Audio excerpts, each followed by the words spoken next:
Welcome back to our channel. In today's video, we are going to explore the process of making our first Git commit.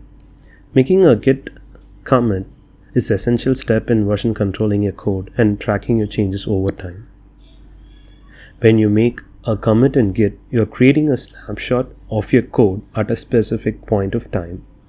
Commits serve as milestones in our project's history. Allows you to track changes, revert to previous versions, and collaborate with others. Let's go with a step-by-step guide on how to make our first Git commit. If you have installed Git just now, we need to configure it so that Git is aware of who we are. We'll use git config command for that. Checking your current configuration. To check your current Git configuration, you can use git config --list command. This will display a list of all the configuration settings currently set in your Git environment. Setting your name and email. Setting your name and email is important for identifying your commits. You can use the following commands to set your name and email. Git config --global user.name and then your username. This sets your name globally for all the Git repositories. And git config --global user.email, your email address. This again sets your email address globally for all the Git repositories. Let's move over to the actual commit now. First, we have to initialize the Git repository. If you haven't already, navigate to your project directory in the terminal or command prompt and use the git init command to initialize the Git repository. Let's create some files for our project.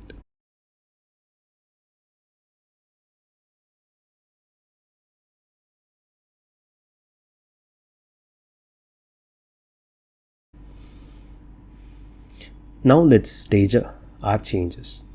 Before committing your changes, we need to specify which files we want to include in the commit.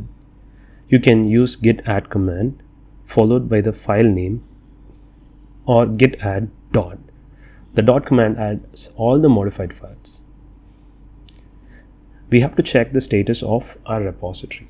Before committing our changes, you can use the git status command to see the current status of your repository. It will show you which files have been modified, which files are staged for commit, and which files are untracked. So you can use git status command for this. Commit your changes. Once you have staged your changes, use commit command to create a commit. You can add a descriptive message to commit using the -m flag, followed by a message within quotes. For example, git commit -m initial commit. Let's view our commit history. To view our commit history, we can use the command git log. This will display a list of commits, including the commit hash, author, date, and commit message. That's it. We have successfully made our first Git commit. Remember, it is a good practice to create meaningful commit messages that accurately describe the changes we've made. This helps you and your collaborators understand the purpose and context of each commit. And there you have it, guide to making your first Git commit. Commits are the building blocks of version control, allowing you to track your progress and collaborate effectively.